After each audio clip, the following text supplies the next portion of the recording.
I have the picture, but I don't have any.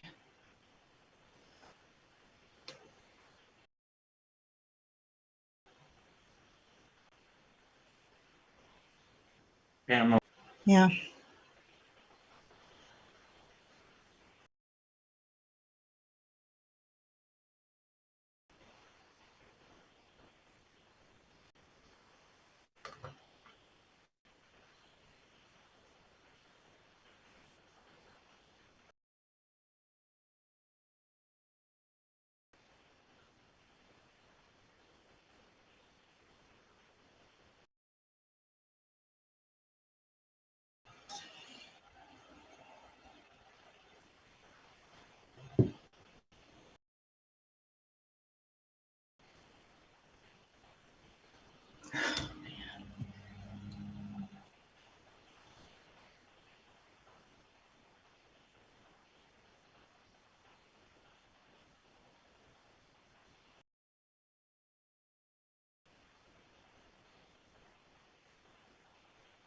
Going to be starting the stream here in a second.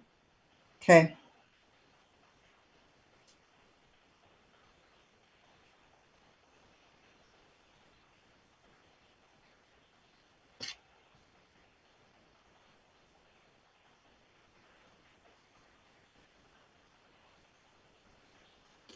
Audio's good.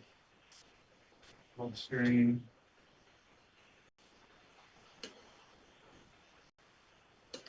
So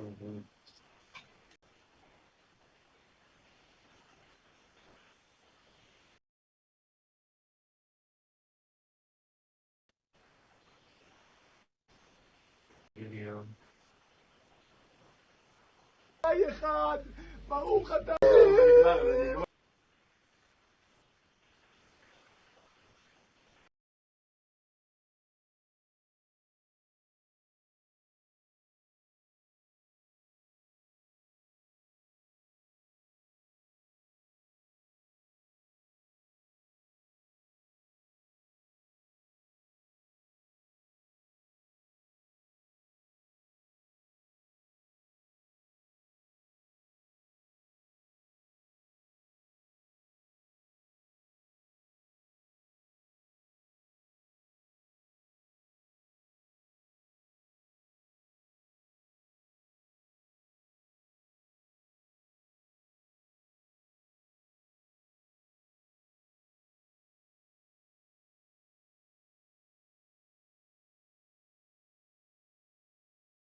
Silver has been used for centuries for natural human health and has proven to be an effective alternative as a defense against germs, bruises, bacteria, and disease. Mycronic silver technology is superior to other silver products and is specially formulated to work with your immune system for an affordable, natural health choice. Check out mychronicsilver.net today and see why customers are choosing Mycronic Silver, fast-acting and reliable. That's mychronicsilver.net.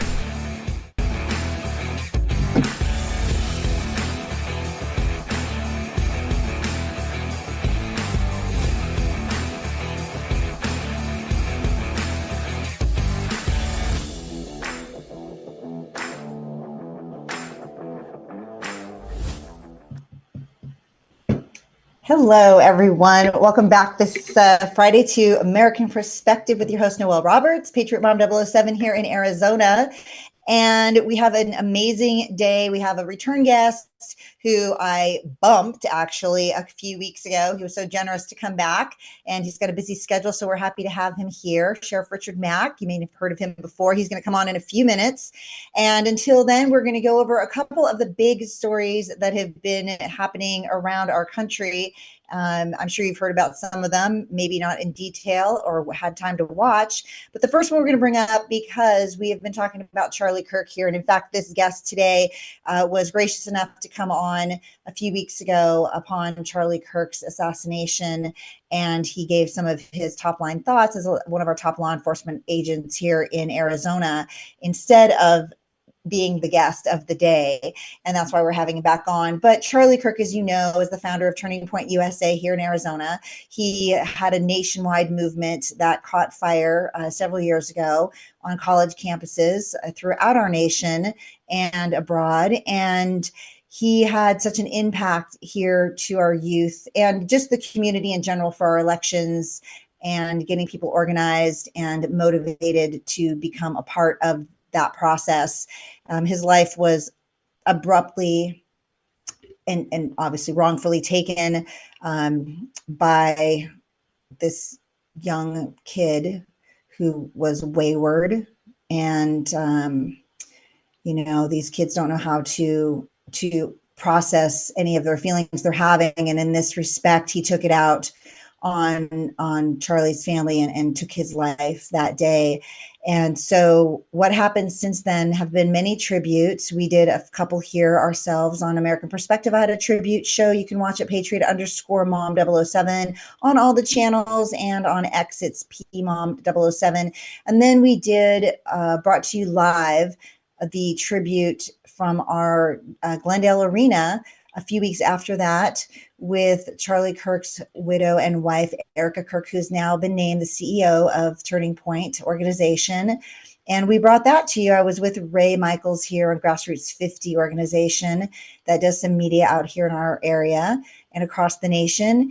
And then I wanted to wrap it up because the tributes did continue through the month. Charlie's 32nd birthday was last week, and the Medal of Freedom was awarded to him posthumously through his wife, Erica, who took that on his behalf at the beautiful ceremony held on the garden of the White House lawn. And so I just wanted to wrap up what that whole situation, tragedy, the culmination to something beautiful. It was tragic, and he will be missed for so many reasons, certainly by his family, his children, the rest of their lives. His wife, of course, will continue his mission in a strong and effective manner, and already has seen amazing growth, hundreds of thousands of requests for new chapters, new members across the nation and all the campuses.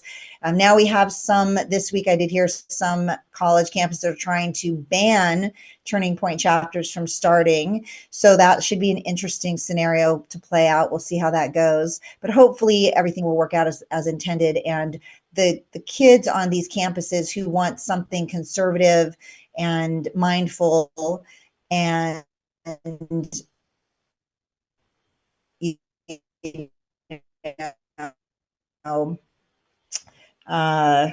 all leftist goals, like there's the other half too. Hopefully these college campuses will come around to the right point of view and allow for free speech across the board. So we're going to hope for that. And this first video will be part of that Medal of Freedom Awards ceremony from the other day on Charlie Kirk's 32nd birthday. So Robert, if you want to roll that. The Presidential Medal of Freedom is awarded to Charles James Kirk. The United States honors him as a martyr for truth and freedom. Charles James Kirk was a visionary and one of the greatest figures of his generation. With hard work and joyful spirit and endless enthusiasm and determination, Charlie grew Turning Point into the largest conservative youth organization in the entire country. In his final moments, Charlie testified to the greatness of America and to the glory of our Savior, with whom he now rests in heaven. As I said, on the day that he was assassinated, Charlie Kirk was a martyr for truth and for freedom. So we hold his memory in our hearts forever. Every single day of this administration, we will continue to carry out the mission for which he lived. Today we're gathered not only to celebrate Charlie's birthday, but to honor a truth that he gave his entire life to defend, and that's freedom. I can say with confidence, Mr. President, that you have given him the best birthday gift he could ever have.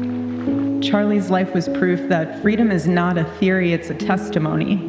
He showed us that liberty begins not in the halls of power, but in the man of a heart surrendered to God. To live free is the greatest gift, but to die free is the greatest victory. Happy birthday, my Charlie. Happy Freedom Day. God bless you.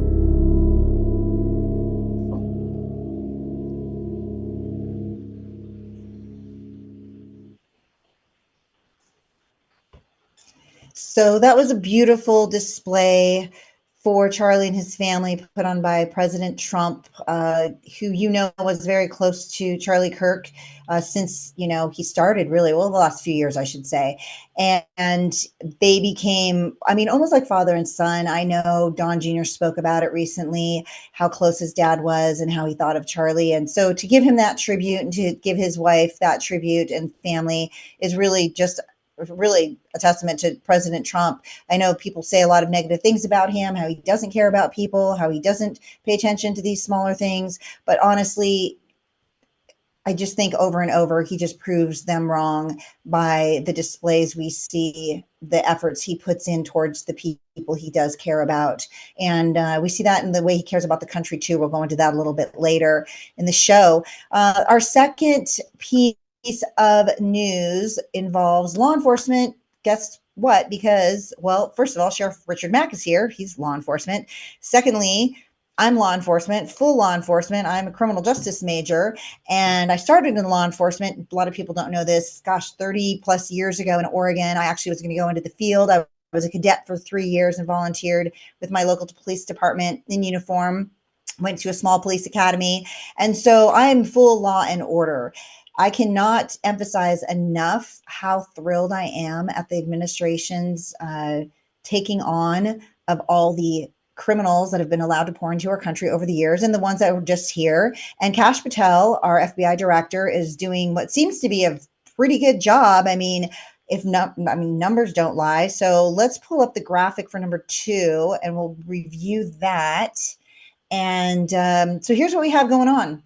FBI Summer Heat Initiative. This was a program that they didn't really talk about, and they've been working on this with Dan Bongino. And this is a plan they put in place to go after all of these terrible criminals. It looks like 8,600 arrests. They've seized over 2,200 firearms. So to the Democrats who want the guns off the street, we definitely want to take the guns away from the criminals because number one, they're not legally allowed to carry them. And number 2, of course, they use them for nothing but bad against all the citizens who are legally allowed to carry because of the Second Amendment. So we've got the firearms being seized. They have identified almost 600 children that had been missing, trafficked. Actually, I think the count is much higher than that now. And these numbers are from this specific operation. So let's just make that clear. The operations, search operations, total almost 7,700. Fentanyl seized, 421 kilograms and cocaine 44,000. Now kilograms, I don't know what that relates to. Maybe Sheriff Mack can tell us in pounds, but it's going to kill a lot of people. That's really the bottom line.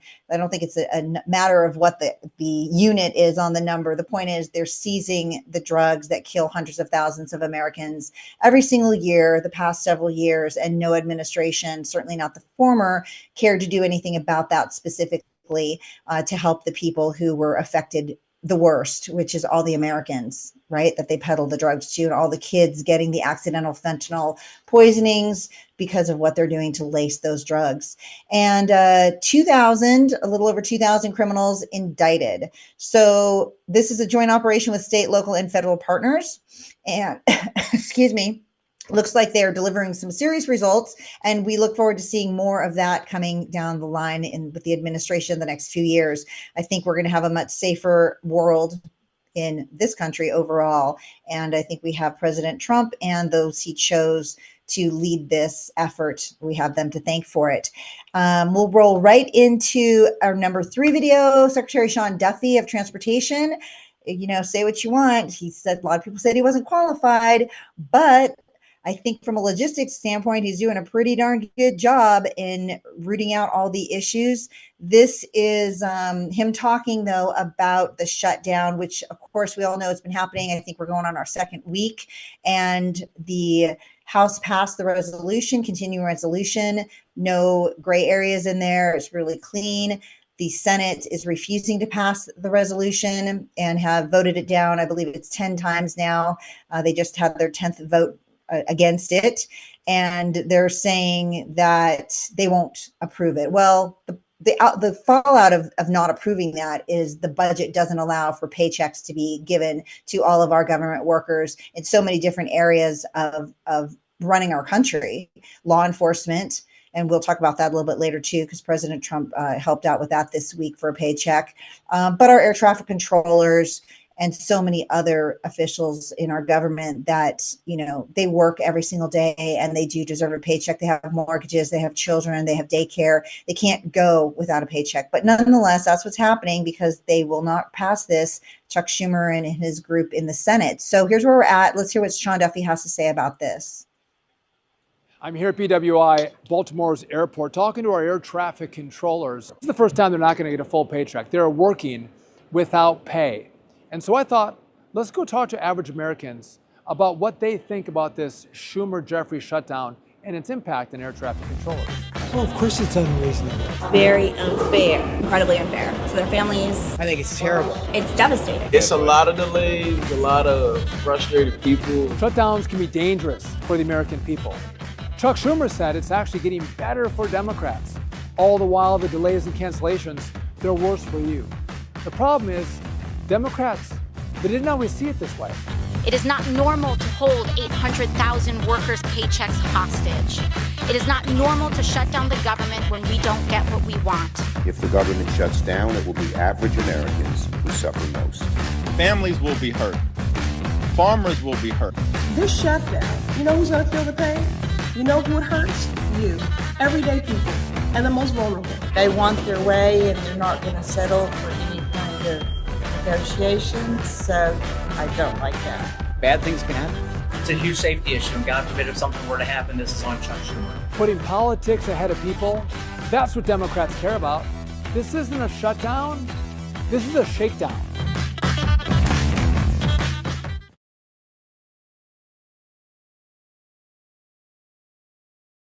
Things still have to run in our country. Otherwise, everything shuts down. So these people are graciously, working for free right now. And that includes our law enforcement agents who are putting their lives on their line every day for free. And this is not okay. You can call your congressman, you can call your senators anytime you want. All the numbers are online and you can write to them and their offices and let them know how you feel about that. So the suggestion is get involved. Like I'll say at the end of the show, get involved. And to do that, you have to take action. And to do that, you have to know what's going on. So you have to educate yourself. And if you don't know this is happening, and you can try to play an impactful role by calling your senators and saying, hey, this is not okay for us. Like, you know, you might have family that is being affected by not being paid right now. So it's a good time to voice your concerns and your opinions to those who are making the decisions on your behalf. And I suggest that you do get involved to do that. Otherwise, they clearly can run rogue and do whatever they want for as long as they can get away with it. I think it's going to have to come around. I don't think they're going to be able to take this very much further. The pressure will get great enough, hopefully, that they will come to their senses and pass the resolution as they have done, 13 times before this, the same type of thing. So they're just being childish at this point and petty, and negatively affecting so many millions of people in our country. Our last video is President Trump talking about this very issue and taking care of our troops, and how he has found a very, very short-term solution currently for this recent paycheck that had to go out. There's another one in a couple of weeks. They're going to have to figure out how to cover if the Dems don't come to the table. But this is President Trump. And the reason I picked this one is because, number one, he has 1,000 press conferences. So it's really honestly too hard to keep up on every single day because there's multiple per day sometimes. So you miss some things. But to those who still write to me and say what a horrible person President Trump is, that he doesn't support our military and our law enforcement, that he's anti all of that, I just wanted you to hear from him what he's put together this particular moment for those who give us the most to us. So go ahead, Robert, with number 4. I actually have a man who is a very wealthy person. You'll know that when I tell you this, who called a donor, a great gentleman, and he said, if there's any money necessary, shortfall, for the paying of the troops, then I will pay it, meaning he will pay it. How about that? I said, look, we're not going to need it. We're going to take care of our troops. But this was a position that's being forced upon us by Democrats. And all they have to do is just sign a piece of paper saying we're going to keep it going the way it is. You know, there's nothing. It's not like it shouldn't even be an argument. They've signed it many times before. I don't want to bore you with the fact that Schumer said 100 times you should never close up government. But Schumer's a weakened politician. I mean, he's going to finish his career as a failed politician. He's a failed politician. He's allowed the radical left to take over the Democrat Party. So if they write books about that, if they write books about him, they're going to have to say that his career ended by allowing the radical left to take over the party. I mean, I won an election in a landslide because people are not into the radical left, and the Democrat Party is. All right, so there you have it, right from President Trump's mouth himself. He made arrangements. Somebody graciously that he knows offered up some money to help those that are protecting us, and we appreciate that. I don't think they can self-fund over and over for every paycheck. So Democrats, you're going to have to do the right thing eventually and come to the table like we know you have done so many times before. With that, there's so much other news happening. Like this morning, Zelensky is sitting with President Trump at the White House, and they're hammering out a deal after the meeting with Putin. So we'll see how that goes. Of course, we had the huge peace deal. We're going to bring that up later in the show. I do want to talk to our guest right now. So we're going to go over some of the other amazing historic accomplishments President Trump has put together in the last 7 days. I mean, it's just that the show could be 3 hours. We could just do reel after reel after reel about everything that President Trump is accomplishing on a daily basis. And I just think, gosh, I feel lazy when I see what he does. He literally flies around the world, doesn't seem to be affected by jet lag whatsoever, which is so weird. And then comes here, and then he just continues to broker these deals with all the world leaders who are now all coming here at his basically request in any moment. And so say what you will, there's no financial collapse. Prices have gone down. Things are stabilizing, and you can hate the man, but it's hard to hate what is happening worldwide. And so many leaders said the same this last week at their little peace summit that they had. So we are going to keep looking for this, and we'll bring you all the positives that are happening in our nation in case you miss them or don't think that they're happening. But the guest we're going to bring up, so Sheriff Richard Mack, I'm going to play a short reel, and I played this actually when he was on a few weeks ago, but we're going to reintroduce. This was from America Fest 2024 in December. He sat with me at my booth. I'll be back there again this December 17th, I think, through the 22nd here at the Phoenix Convention Center.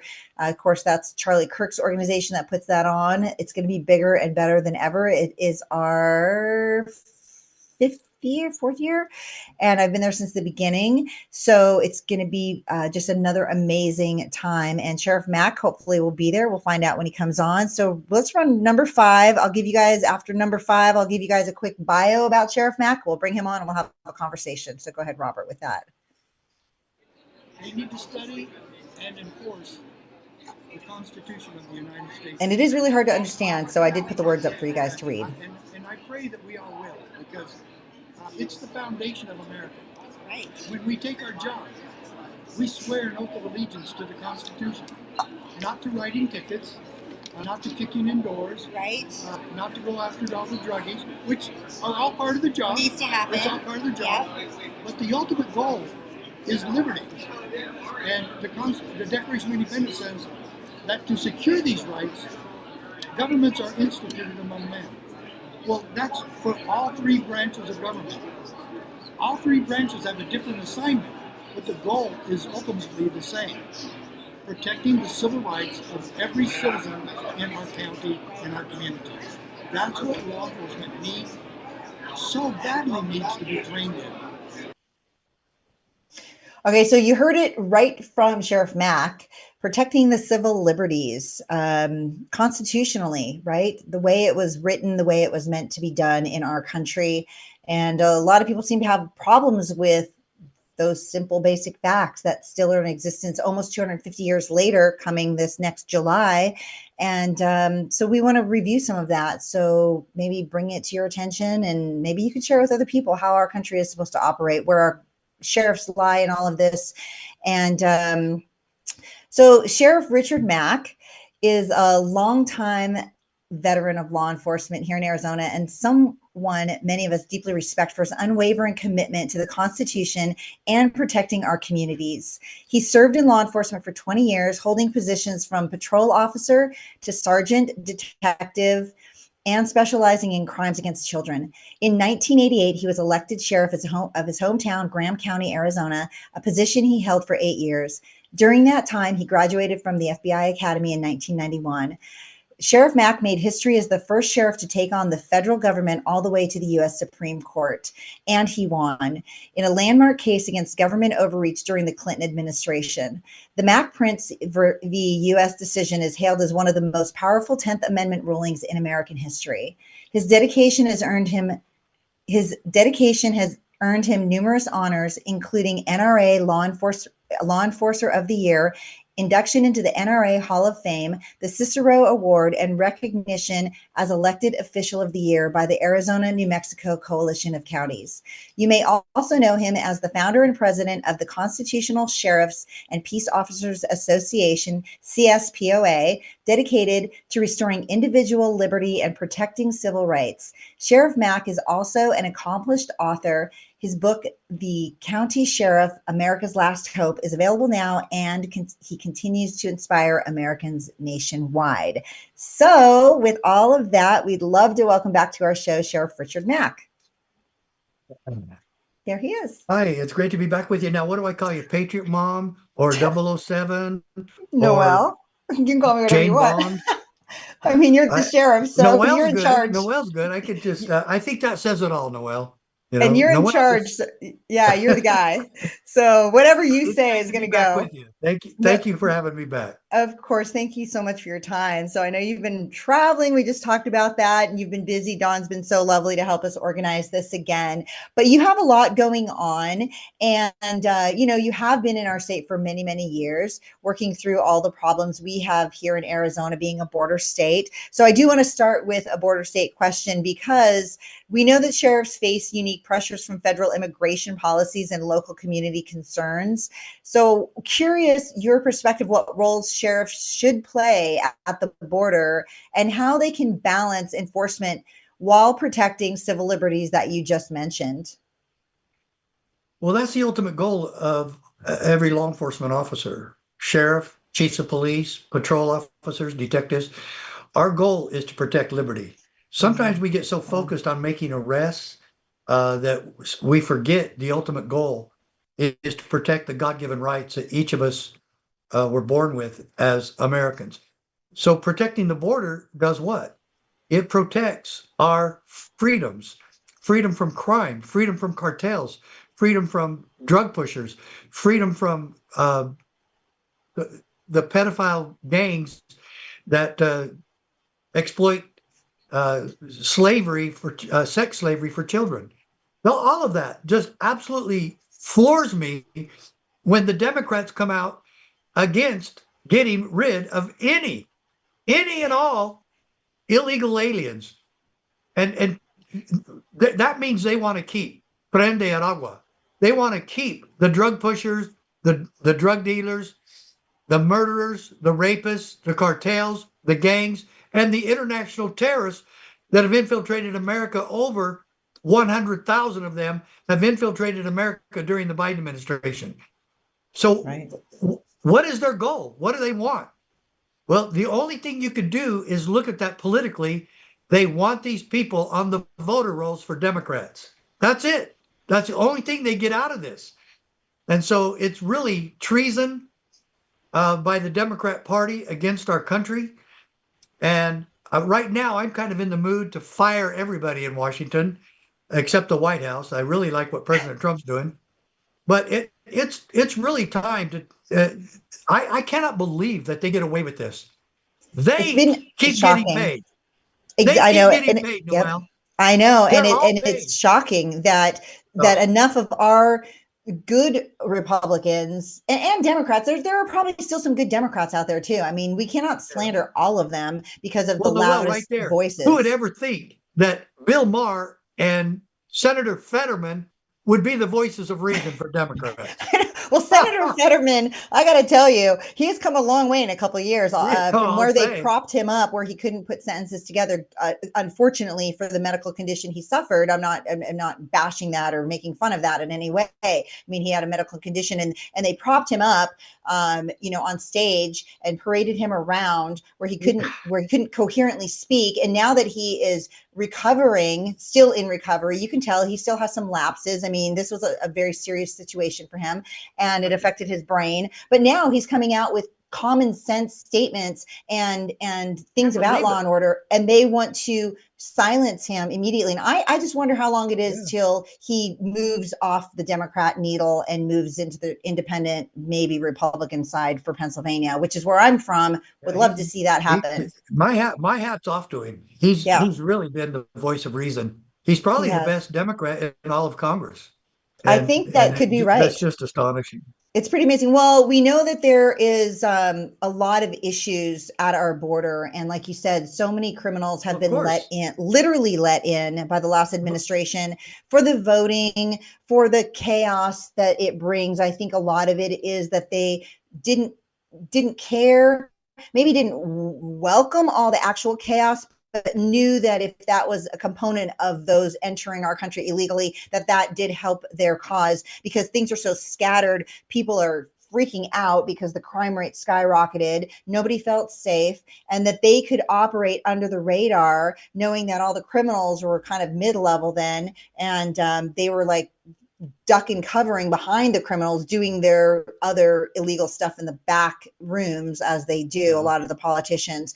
And so are you finding now that in Arizona, because I'm sure you're in touch with so many sheriffs out here, how are our sheriffs in Arizona currently feeling about what is going on? That you brought up the administration. Are we all on board here in Arizona? Because I know a lot of California is completely not on board. We have a couple of weird counties on the border, and that would be Santa Cruz County, and it's just amazing how this very staunch white man who is sheriff there, Sheriff Hathaway, who is very, very conservative, has convinced all the Democrats there that he's really a Democrat, and that and he's always maintained that there's no problem at the border, because if you say there's a problem at the border, they kind of consider that a racist tone.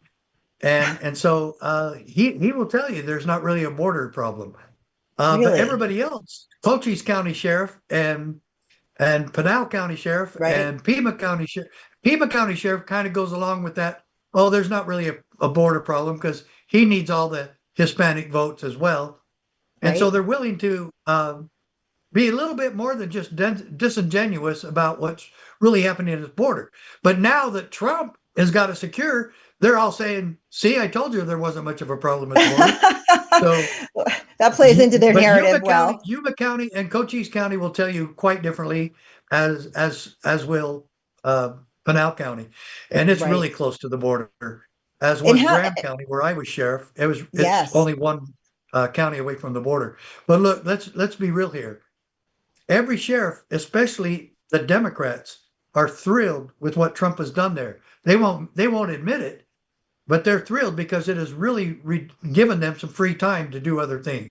Well, that's great. The border it's is good now to know. secure. Thank you, President Trump. Exactly. But he had to fight the Democrats the whole way to get there. I know it just doesn't make sense to me that you're a law enforcement officer at the highest level. You know, it's not even like you're a street cop, but you're running a county and you're in charge of all those lives. And it really is astounding, especially here in Arizona, for which is still, I think, a fairly conservative state. I know they say it's not, but I believe it is, that any of our law enforcement officials at the top would align with anything other than a strong shutdown border and just following the basic laws of illegals not coming in. So that's confounding to me. I don't think I'll ever understand, you know, unless they're fake Republicans and they really should be Democrats, but I don't get it. I just don't get it. For me, it's just so black and white. If you want to uphold the laws and you're sworn to protect and serve, that period, end of story, that's what should be happening. I just don't get it. The Democrats have been saying all along, it's not even a crime to come into the border, to come into our country, cross the border illegally. It's not a crime. Right. You have to break about 6 or a half a dozen at least laws in order to come into America illegally, folks. Illegal. It's illegal. Okay. Right. Every country in the world has rules for coming into their country. Every single country. Now they act like we don't have them.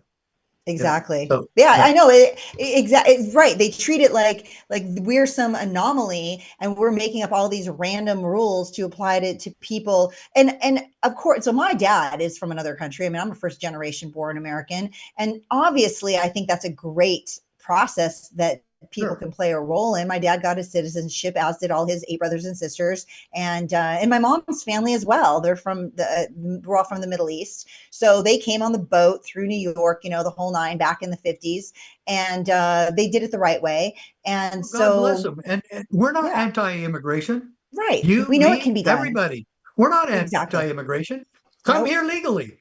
We want you. Right, and work and get your citizenship and do it the right way. Back to that point too, across our nation, we're seeing a lot of the sheriffs are federally pushing back on immigration and enforcement by refusing to cooperate with ICE, with the detainers. And now another, I think a judge yesterday, might have been California, probably was, not positive, put an order through that the law enforcement, ICE cannot no longer even be at the courthouse outside to pick up these bad guys as they're exiting, something to that effect.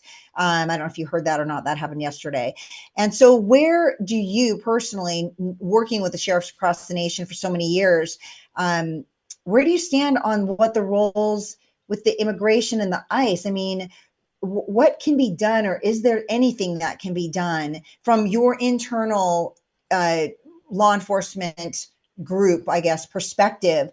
Don't you have some sort of board that oversees sheriffs following the basic laws of our land? Is nobody able to put the kind of the hammer down on those that are anti-ICE and anti-immigration rule following? Is that not really? This explain to people how broad the power of the sheriff's office is. It's extremely broad, and this is what politicians in the states and across the country don't like, is that their sheriff remains completely independent. They can't tell him what to do. Legislatures can't tell him what to do. Governors, the President of the United States, proven in my Supreme Court case. Right here it is. Mack, Printz, v. U.S. And that, look, the sheriff answers only to the people in his county. They are his only boss. Now get this, legislators and politicians. The sheriff does not work for you and he does not answer to you. He answers to the people who vote him into office. He answers to his constituents. That's why this is such a unique and powerful and independent position. He answers to the people. That's also what defines us as a constitutional republic. He answers to the people, a representative government controlled and owned by we, the people, the first three words of the Constitution. You guys can't tell him what to do. And that includes Tom Homan. And I had a visit with Tom about this. And he knows it. He already knew this. But we want all the sheriffs to cooperate with ICE and enforcing the law where we get these criminals out of our country. And this is still a huge operation that we're trying to achieve here. Sheriffs want to participate, many of them. Now, Washington State and Oregon State are trying to arrest or sue, take to court the sheriffs who are cooperating because they've made laws saying you can't do that. You cannot make laws that you're not allowed to make to control the sheriff. So the bottom line is it's up to the sheriff and his people in his county if he helps or if he doesn't help. Now, he can't interfere. No one can, like the Judge Hanna in Wisconsin. Once you interfere, now you're breaking the law. But he does not have to cooperate with ICE. Most of them want to, and most of them are trying, when they keep getting guff from their governors and legislatures. So that's what we're really fighting for right now. And we're raising funds right now to have a big meeting in Oregon and Washington so we can show the politicians the truth there, that the sheriff does not answer to you, and that we are a constitutional republic. We are not a democracy where you think you can do anything you want.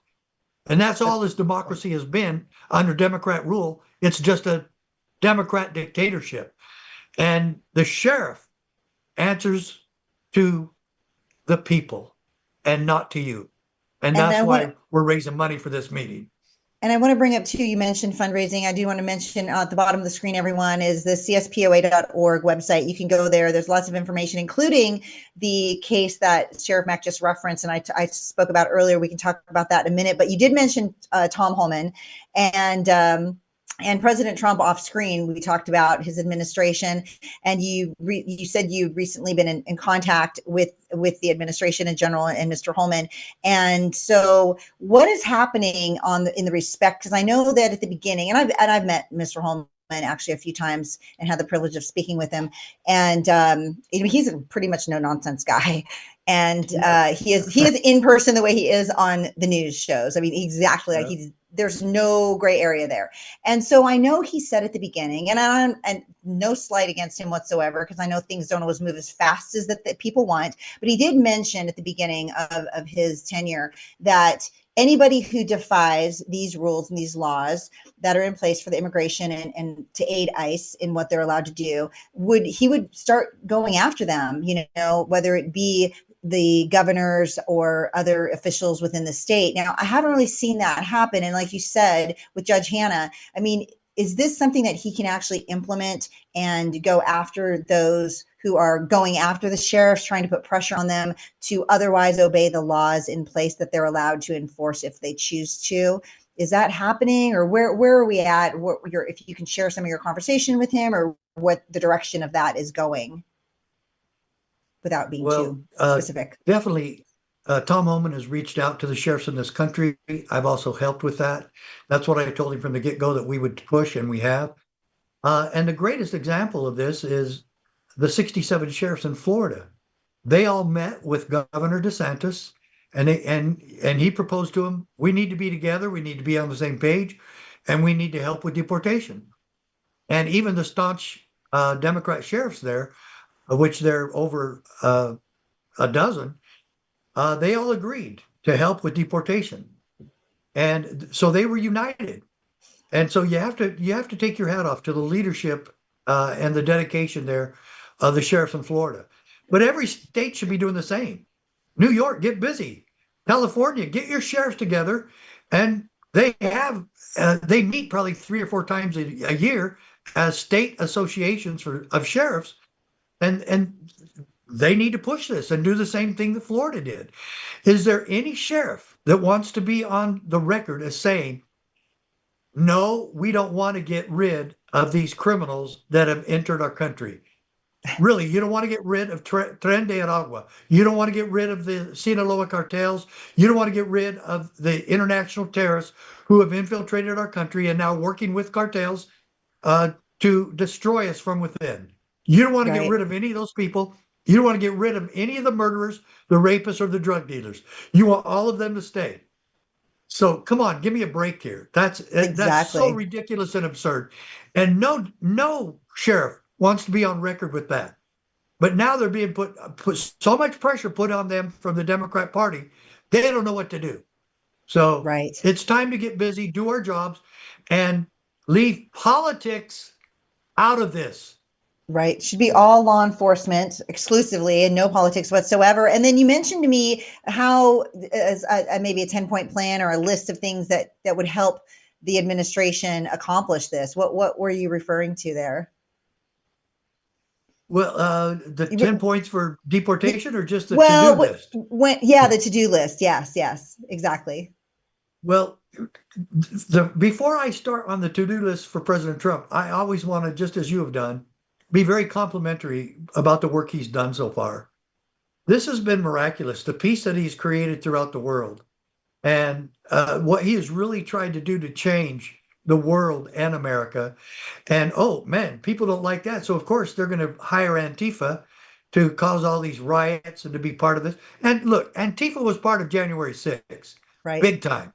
Okay, so was the FBI, big time. Okay, and they were the former FBI, the former. Former FBI. Yeah. And so the reality of this is President Trump has secured our borders. And thanks to him and Tom Homan and the good people that work at ICE and Border Patrol. Thank God for these good people. And then you have these crazy Democrats that are just absolutely insane with Trump derangement syndrome. And then like the governor of Illinois and a few others. Yeah. But folks, this is the deal. We still have a to-do list. And I can't believe this, but when was the last time you heard a Republican in Washington, D.C. announce that we need to defund Planned Parenthood, that tax dollars should not be going to a private company who has no association with our government, provides no government service, in fact, quite the contrary, because they're just the opposite of protecting life. Right. They do the opposite of protecting life, and yet we, the taxpayers, fund them $800 million a year. And when was the last time? Quote me any Republican that has said it's time to defund Planned Parenthood. I will tell you one. Mike Johnson said it about 7 or 8 months ago. He said it once. Trump said it once. But now show me anybody else in Washington, D.C. that's saying that. And Mike Johnson and President Trump need to meet about this and get going and defund Planned Parenthood. Now, I thought there was a recent ruling. I'm not saying get rid of abortion. We will never do that. But the first and foremost is the criminal corruption of forcing taxpayers to pay for that. And then Planned Parenthood funnels that money back to the top abortionists in Congress. And so our money is being used so corruptly and criminally, and nobody's doing anything about it right now. And so that needs to happen. Next, we need to fund or we need to abolish the IRS. We need to abolish the Federal Reserve. Don't fire those people, President Trump. Dissolve all of that organization. It is not, read Article 1, Section 8 of the Constitution. Congress shall coin our money and regulate the value thereof. not the Federal Reserve. Okay, Right. that is completely bogus because it's formed by a bunch of banksters. The Federal Reserve consists of a bunch of banksters. Yes, gangsters, banksters.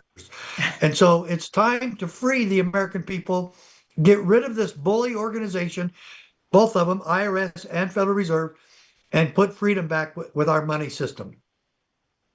Yeah, well, I wanted to real quick. I want to just return to the Planned Parenthood before we go on, because I pulled a note. I thought I'd heard something about a ruling, and I read it here. Significant recent news regarding efforts to defund Planned Parenthood includes a July 2025 federal law that blocks federal Medicaid payments to the organization for 1 year. Then it goes on to say an appeals court allowed this provision to take effect in September 2025, the last month, temporarily overriding a judge's order that had previously blocked it. So it sounds like, at least on some level for the year, some of the funding may not be funneled into the organization somewhat. I don't trust that at all. I don't trust that at all. To be implemented. Congress just needs to undo it. They can do it, and they know they can do it, and they're hiding from this. And the Republicans even had a chance to defund it, and I think it was John McCain who voted to keep it going. That he was the deciding vote. Yeah. And look, still, besides President Trump and Mike Johnson, what Republican has said we've got to do this? No, I know they stay silent on it. Now I understand they've got a lot going on, and maybe we'll see how about eventually them. Life, though, Yes, well, I'm hoping that they're yeah. overloaded and they will get to this on the agenda as they work through the rest of this year into next year, and they start picking up these other things that have gone by the wayside. Because securing the border was vital to the survival of our country, and so. Okay, we got that done, and we're still doing. I don't want them to stop doing the ICE raids. They need to keep doing that. And Trump has a lot on his plate, I know. But Mike Johnson, it's time to get going here and get Congress to act, and let's stop this horrible crime. And then to go on to the list of to help President Trump in what he's trying to accomplish. What else do we have on there that you can share that people don't even really know are factors really of the 10 to-do list, I guess we could call it, to help President Trump?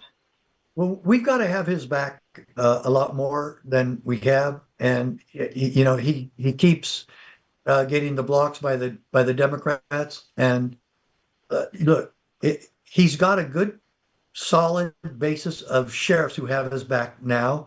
But it's got to be more than what we've been doing. And the sheriffs you get these sheriffs united, and there's nothing that they can't do. And I mean, they could stop, the sheriffs of this country could stop the abuse of the IRS, stop the abuse of the FBI, stop the abuse of the EPA and USDA and FDA going after innocent Amish farmers who have a religious belief not to pasteurize their milk. But local agencies and federal agencies have been going after these people, destroying their farms, destroying their family businesses, putting some of them in prison, and this sort of thing. And all these horrible abuses going on in our country. And what are they doing? Arguing about whether or not we should provide taxpayer dollars for Medicare, for illegal, right. For That's illegal part aid. of the bill. Yes, and that's part of the continuing resolution that they want. You've got to be kidding me. You really are a joke. Congress cannot even balance its own budget, and yet they want to come and tell the rest of us how to live. Yes, that is a problem. That's a big problem. And you mentioned the farmers, and isn't it true? Tell me if I'm right. They have confiscated land, have they not? That happened? Yes, they have. They have. Yes. The federal I don't think people government, especially understand. in the West, has been trying to confiscate land like crazy. Yeah, it is absurd. If you look at the East, like New York and New Jersey and Kentucky, they're about 1 or 2% owned by the federal government. Arizona is what, 65%? Nevada is 90%. California and most states in the West are 40 to 50% owned by the federal government. That is absurd. Wow. The I don't think federal people government realize that. does not own us. They're not supposed to anyway. But yet they do on paper. So Yes, they do. that's a problem. We need to reverse that whole mentality that's been able to occur over the last 50 years. Amen. I wanted, before I ask another final question, kind of to wrap up the questions, I want you to bring up, do you have a copy of your book handy by chance? Yes, Somewhere? I do. Let's pop that on the screen. The County Sheriff, America's Last Hope. No, And I have this in the descriptions, actually. If you guys all go to Patriot_Mom007 on all the channels except X's I've got it in the PMom007. other room, but I'll show my first one. Perfect. Oh, I know you do have a couple, but you can find Sheriff Mack's books on his website at cspoa.org. And then also I have the links in the descriptions for today's show. You can find online. So he's in there. Roberts. Yeah, the biggest seller was the County Sheriff, America's Last Hope. But yes. My first book is all about the Supreme Court case and the fight against gun control that we're still involved with. And there I am with my old sheriff outfit. That's a throwback. You haven't changed a bit. You haven't changed a bit. We have your website up. I do want to direct people also. You mentioned donations that you do collect, and people think that everybody has money just sitting in bags at their house to fund all these organizations, or the tree in the backyard they pull the money off of. And that's not true. I mean, everything costs so much money to operate these days. People don't understand. And a lot of people like you and others in your positions do a lot for free. Don't always have the funds just flowing in. So people can go to cspoa.org and look through the website. There's so many ways to get involved. In fact, what I do want to, I actually should have this up. Let me pull this up real quick. I do want to ask you too about the posse, because I'm curious where we are at. I know there are civilian posses, I think in general around the country. Where are we at in Arizona on our civilian posse? For people who might want to get involved. Well, the greatest example of that was Sheriff Arpaio's posse of 2,500 that he had for years and years and years. And that posse even investigated the President of the United States issuing a false and fabricated birth certificate, of which I saw the entire presentation by Detective Zulu, and it's totally accurate. I mean, President Obama did not commit a crime except when he lied that he was born in the United States. But after that, there was no follow-up crime until he falsified this ridiculous birth certificate. If he had done nothing, he could have just lived on the first one. There's nobody that could have said otherwise, even though his half-brother said that he was born in Kenya. So that's pretty strong evidence right there. I would say so. The investigation pulled up all the onion leaves and showed how there was a 9-layer falsification of that birth certificate. And how has that not been put through the courts? How is that sitting out there, that information? You know it. Obviously, you know it. Is that what it is? Yeah, no prosecutor would take it. That's why the wimps, the AG in Arizona and Maricopa County, none of them would take the case, even though Arpaio turned it over to him. And then he turned it over to, well, who's going to prosecute under the Obama administration? What AG that works for him is going to do that? So really, Maricopa County should have followed up with it, but they didn't. And they had it on a silver platter, but they play politics instead of going after these. And I really love that about Pam Bondi and these investigations against some of the politicians in our country. We need to prosecute more corruption, cases of corruption. Definitely. We've got to clean up Washington, D.C., and we're never going to if we don't hold politicians accountable. I agree 100%. And for those who hear this show or who just maybe run across this later and they do want to get involved at some level, are there availabilities here in Arizona that you're aware of with our sheriff's departments, whether it's Maricopa County or we can help you do that. So first, join our posse. Join the CSPOA posse. We help train you. Get involved with your local sheriff and his posse. And most sheriffs already have posses. It's called the search and rescue squad. That's all volunteers. Okay. That's a posse. Those are citizens. Okay. And so we want to do this nationwide. We believe that a Minuteman organization or posse should be there to help the sheriff at a moment's notice, no matter what the problem is. And so we really push that nationwide. And folks, first, go to cspoa.org, cspoa.org, become a member of our posse. We do training every Wednesday, and we help you work with your sheriff in saving America county by county. That's amazing. And that kind of goes to one of my last questions was, what specific steps can average citizens take to support their sheriffs to uphold the constitutional freedoms where they live? So really getting involved. I talk about getting involved all the time at the end of the show. I'm a precinct committeeman. I was a state committeeman. That's nowhere near this level of volunteerism, but it's really just a matter of finding what needs are in your communities, in your counties, your city, your states, and then going to the organizations that you can plug into, whether it is through the elections process, whether you're door knocking, whether you're working the elections poll booth, which they always need volunteers in large numbers every single election cycle, which is nonstop.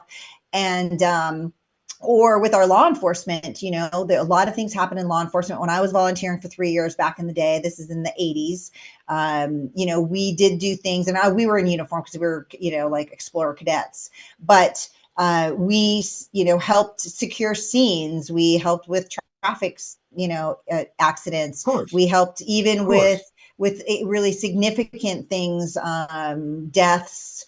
We had a murder in our area. We had to secure the body for several days. We took shifts to help do that. And we were all young, not quite adults yet, wanting to get into the industry. So there are so many ways people can help the law enforcement organizations. Of course, we have robust law enforcement within our communities and that we hire, but they can't do it all, and they need to be on the streets, and some of these other tasks need to happen. And so the citizen can really get involved on that level.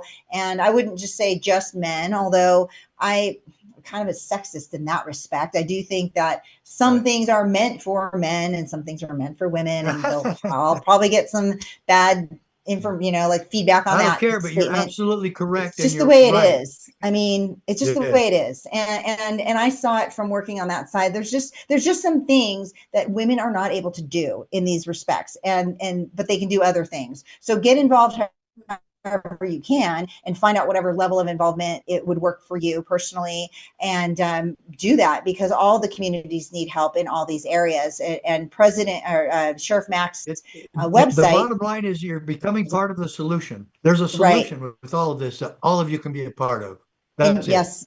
And his CSPOA is down at the bottom of the screen. You can see that there. It's .org. Get on there. Sign up. You can get the newsletters, check out the books also. It helps support what his mission is, to help other sheriffs unite and get our country organized in a much more law enforcement driven way across the board, and which just brings safety and security for you and your family and everyone around you. And that's what I don't understand, is these people who oppose law enforcement in any respect, that they don't worry about their families' safety ultimately being compromised by not working with our local sheriffs and law enforcement, ICE officials, Immigration, Customs, and Border Patrol, and helping them secure our nation from all the most dangerous criminals that have been allowed to pour in over the years. So is there anything else, Sheriff Mack, that we haven't discussed that you would like to share with everyone? No, I think we got it pretty good. Thank you. Well, thank you. And thank you again for coming on with me today. I look forward to seeing you this December at the Phoenix Convention Center for the Turning Point event. I suspect you'll be there. I hope you'll be there. And come find us. I'll be with Grassroots 50 and TotalNews.com again, Total News Nation, in that really big booth by Steve Bannon and those guys in that middle section. So we hope to see you back again, and it'll be another couple months, and we'll catch up with what's going on and give us some updates. All right. See you then. All right. Take care. We'll have you back soon. Thank you. Bye-bye. Bye-bye. So you guys, it's very important that you know what's happening within the communities you live. It's very important that you know that there are ways that you can get involved. And if it's not you, but maybe you know somebody in your church or somebody at work that wants to get involved, pass on the information. That's really what it's here for. Share the information from the shows with other people who might need it, and the resources can help them, make their area better. And then really that's what it's all about, is just getting the information out there that some people may or may not know about. And that's what we hope to accomplish here on American Perspective. So thank you for hanging in with us today. We have a few more stories we want to wrap up the show with, a little bit more than normal after our guest is off, because so much has happened this last 7 days. Like I said, actually honestly, the last 4 days, I think. Number 6, Robert, if you'll bring that photo up, is just basically, if people haven't had the TV on, Peace 2025, here is President Trump signing that deal. And we've got all the world leaders sitting in the back, from every major foreign country that he could scramble in a matter of a couple days is what happened. And so, which was most of them.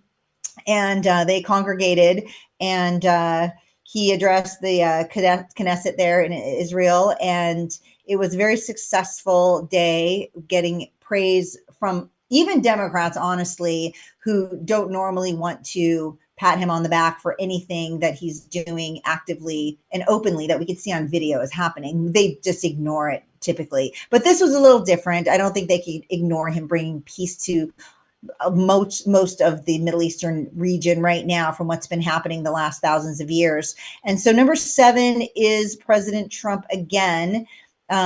He is addressing this and what he is trying to accomplish through his efforts. So let's play number 7. This is not only the end of a war. This is the end of an age of terror and death, and the beginning of the age of faith and hope and of God. It's the start of a grand concord and lasting harmony for Israel and all the nations of what will soon be a truly magnificent region. I believe that so strongly.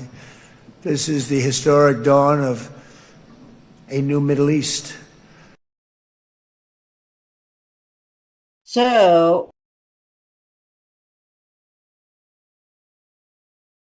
sorry. Oh, there we go. So peace around the world is a big agenda item for President Trump. He said it before. He said it when he got back into office. That was going to be top of his agenda. He is diligently working through his cabinet members, Steve Witkoff and several others. Secretary Rubio obviously has played a big role in this. And he's accomplishing what he has set out to do. He is making an impact. We do hope, we're only in phase 1 of this deal. And we know that dealing with terrorists and criminals in general probably doesn't go as smoothly as it might sound. Right now, it's moving in the right direction. He brought back the remaining hostages, not all of those deceased. I know they didn't release all of them, although of the 20 deceased or so, they did return a few. I think, I want to say 8 or 12 yesterday or the day before. So but the living hostages were all returned last week. And I want to, before I finish with the MAGA Minute, which we're back on board with Carolyn Levitt. Thank you for that, Carolyn Levitt. I did want to pull a few of the reunion videos. I mean, I watched them over and over and over. Actually, they're, as a mom, if you're a parent, or, if really, if you have any affiliations to anybody, if this were to happen to any of your loved ones, the impact on you as a family, as a parent, as a sibling of somebody who is taken hostage under any circumstance, let alone for 2 years, tortured as these people were repeatedly, and withheld from all normal living situations that is humanly available. It's heartbreaking to know they went through this. It was heartbreaking to watch this unfold, and the day October 7th happened 2 years ago, to know that since that day, these people have been living underground in these tunnels in horrific conditions that we wouldn't put our animals in. And but they were able to be brought home. And there is the ray of light and sunshine and hope at the end of these days for some of these people. They have a long road ahead of them. The trauma they've suffered obviously will never be forgotten. They will have years maybe of help that is needed for them to get past this and to live. But what we'll see from these next 3 videos Robert's going to play in succession is that, yes, they went through this, but you know what? At the end of the day, when you come home to your family and you have that hope that you can restart your life, you can see in their faces and how their bodies are responding to their family members, not in recoiling, but in a full giving mode to be integrated back into their communities and to be with their families again is a beautiful thing to see. And it's touching. And I wanted to pay tribute to President Trump for making this happen, number one. Number two, just to show how horrific circumstances can actually end positively for some at the end of the day. So let's go through 8, 9, and 10, Robert.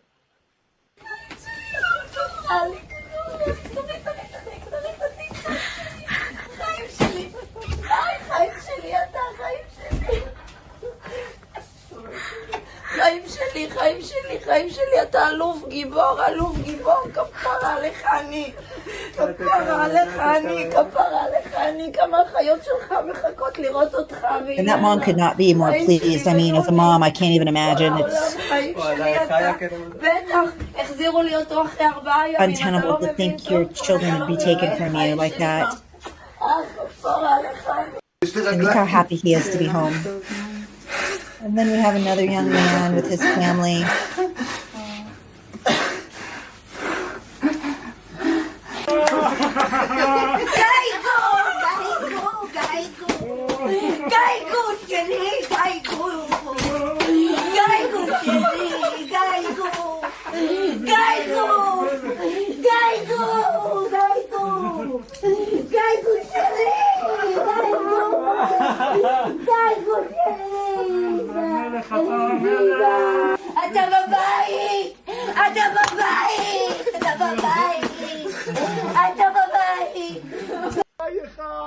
ברוך אתה אדוני אלוהינו מלך העולם שהחיינו וקיימנו והגיענו לזמן הזה. Fathers are obviously equally as bereft with the loss of their child for 2 years that have returned as the rest of the family, and this is just one of the most touching ones, I think. I'm sure that they will not release their hugs for a long time.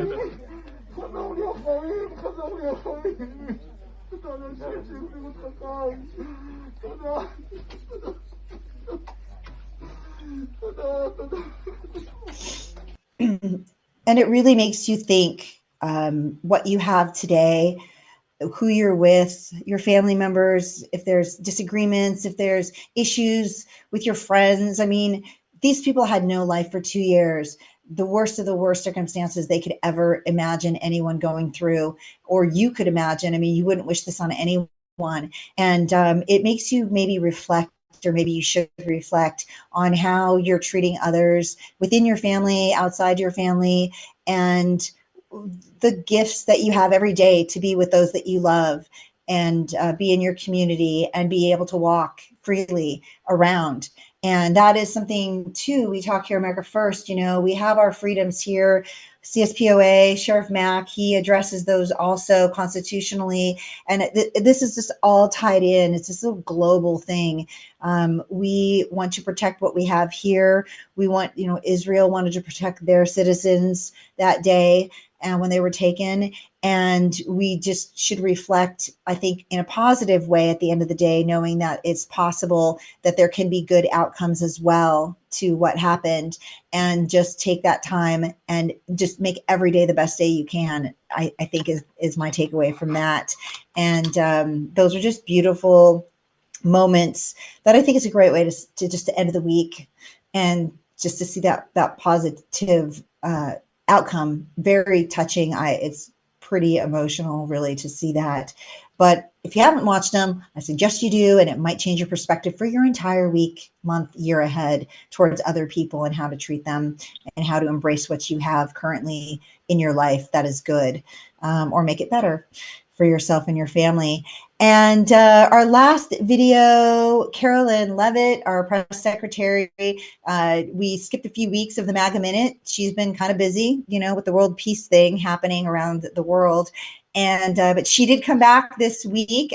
She did a little recap on everything that's happening. It's a little over 2 minutes, so we're going to listen to her. Then I'll do the rest of the wrap up of the show. So let's hear that, and I'll be right back.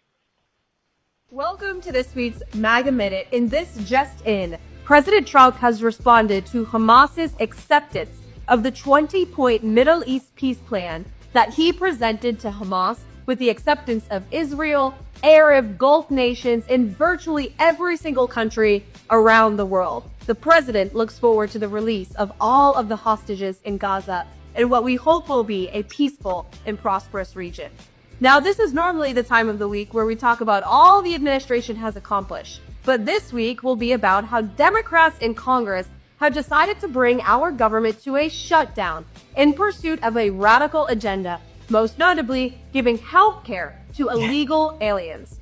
While the president signed an executive order to unlock AI to drive cures for pediatric cancer and drive down prices for medications across our country, Democrats were plotting this government shutdown. A shutdown that is costing our country $15 billion in GDP each week that it carries on. A shutdown that puts vital healthcare and housing programs for veterans at risk.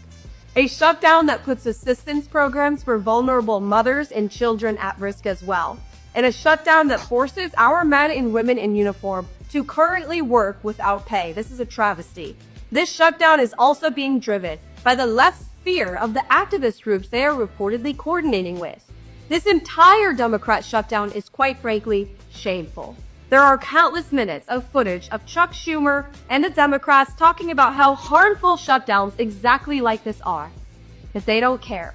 They need to get a grip, fund our government, follow President Trump's lead, and remember they work for you, the American people. Call your Democrat senators and tell them to vote for the clean continuing resolution to open the government.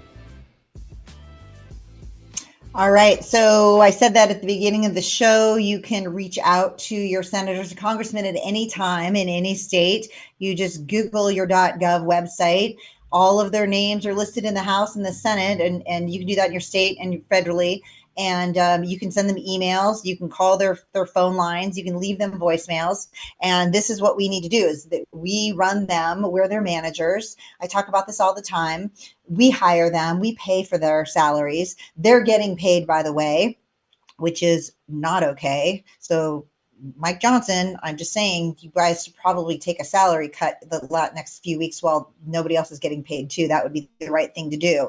And God knows you all have enough money already that will suffice if you didn't get a couple paychecks. So that would be interesting to see them actually do that and err on the side of right all the way across the board for a change. One thing she mentioned too, driving down prescription costs. It's been talked about. It's President Trump started this. The president talked about this in his first administration, that he was going to try to get this done. And then he couldn't finalize these plans with the companies, with the big pharma companies. Of course, the next administration came in. President Biden suggested at some point that he had lowered all the costs and it was his deal and he did this for the American people. Well, come to find out, I heard last week, they were just using subsidies in the government to buy down the costs. And so it was not accurately, reflecting really what the costs were. He didn't really bring the cost down. He just used money to funnel into those companies to help look like it was. Now, President Trump has gone in with Pfizer first and negotiated that deal a couple of weeks ago. I think AstraZeneca happened a couple of days ago. I don't know if the deal is done with them, but I did see that note in the news that they were on deck for talks. So I think we're going to see now actual costs of things like the insulin medications, the inhalers for asthmatic patients, which my son actually had inhalers. They were very expensive back when he was a child. And luckily he grew out of that condition. But I think it's going to be a really good thing. And there's actually a Trump.gov prescription site where you can look up your prescriptions. It's not being launched until January 2026. And we'll talk about it down the road because it's going to be coming around publicly. And once they put that together, we'll see how that looks. But I think it's going to be a good deal overall. And of course, it's going to be under President Trump. No matter what any other administration says, this is really when it's happening. And I guess really ultimately it doesn't matter at the end of the day. People know what President Trump did. And the bottom line is, the end of the day, your life, your family's life, will you be safer in your communities? Yes. Will you pay less at the grocery store and at the gas pumps? Yes, at least during this administration. Will we have world peace happening more often in more places than ever before? 100%. Yes. And will you pay less to take care of yourself medically in our country as other countries are allowed to do? And just put us on the same fair plan with the pharmaceutical companies. And will we be healthier in our food intake? Because of course we have Robert Kennedy working tirelessly with the MAHA movement under President Trump's direction as well. Bringing him in was genius on that. So all the areas of life are coming together pretty nicely. And love him or hate him as a person. Although if you don't know him, hating him seems wasteful in your energy. Because everyone I know who knows him, and I actually know a lot of people who actually know him, I can't find anyone to say a bad word about President Trump. So, maybe your information is not accurate and correct in who he is as a person. And just reflectively, his actions seem to speak louder than any negative words he can say at the podium, at a rally, trying to get a laugh, I think, from some people sometimes. So we are thankful that we're going in the right direction. America First is a thing. We want to keep it that way. And at American Perspective, we are very grateful that it's moving in that direction. But today we have come to the end of our show. Robert, thank you so much back there for getting it going. Want to thank everyone for catching it during our noon broadcast, or if they catch it after, at our channels. If you would like to follow, like, and share at Patriot_Mom007 on Rumble, YouTube, Facebook, and X is PMom007. Also Arizona Live Data. Check that on Facebook. And that is Robert Johnson helps put that together. He's JData17. And that's on Facebook also at X. So you can find him there. Check out all his live streams. They're unedited versions of what is happening in your communities locally with your administrations, your utility companies, your law enforcement, and the like, school boards. And you can find out what's happening in those meetings if you can't attend, but you want to know what your community is deciding on your behalf all the time. If you didn't know that that's happening, that is what's happening. And that's how your cities operate in your counties. So it's good to understand really what they're doing on your behalf or not on your behalf, depending on your perspective. And that way you know how to get involved. As I say, and get educated, because if you don't know the challenges in your community, there is no way for you to correct or help improve them for the future, for your friends, your family, just your community members, yourself in all the areas, city, county, state, federally. It does take the village to make it as good as possible for us all. The elections are around the corner. We have some very serious ones coming up. You do need to vote. It's very important. Your vote carries weight, whether you think it does or not. Ultimately, it does. And I'm very involved in the voting process and have been for a few years. Once I figured that out, I suggest you look up becoming a precinct committeeman or state committeeman in your area. It's very easy. Go on to your county.gov. Here it's maricopacounty.gov. San Diego County.gov. All the counties operate the same with your .gov sites. You can look up elections. You can look up volunteer. You can look up precinct committeemen to get involved and find a way to help today, because our country is really important. We have a free country. We'd like to keep it that way. And that includes all of us working together to make that happen. It doesn't happen by itself. Next week, I want to give a show announcement. This is Robert. I haven't talked to Robert. So show announcement is that I think I'm going to be going to a lesser version of American Perspective, because I was offered an opportunity a few months ago. I've been working on kind of quietly seeing what it's about, how it's going to work out, if it's something that I was going to be able to plug into. And so far, so good. I can't really reveal it yet because we're not completely there, but it does take a little bit of my time. It's also in media. and it's in radio and not streaming, but similar stuff happening. And so I would like to continue bringing resources to you. I'm fortunate to know a lot of people who have them. We're going to be at America Fest in December for 4 days, as we have in the last few years, and always have amazing guests stopping by with lots of good information. I brought a lot of MAHA stuff to you this year since we started in February, and I hope to continue that, probably going to a once a month situation where maybe I'll have a couple guests on at a time instead of throughout the entire month every week. But we'll let you know what that looks like. Probably stick with our Fridays. I like the wrap up of the end of the week. We get to see what's happening, and you know, as this unfolds, I'll let you know on the other side when you can tune in alternately, when I have more to share on that. And let's just keep our fingers crossed that all goes well and everything gets put together as we hope it does. But until that time, definitely have a wonderful weekend. And we always look forward to seeing you back on American Perspective. Check our descriptions, check our social media, find out when we're going to be back. And until then, just love your families. Just have the best life you can. Stay positive. There's so many other bad things that can be happening to you, unfortunately, in this world. So we do want to take every opportunity we can to enjoy the moments we have while we're here and make the best of them for us and those that we interact with on a regular basis. So thank you, Robert, for helping out today. And with that, everyone, take care. God bless you all. And you can take us out, Robert.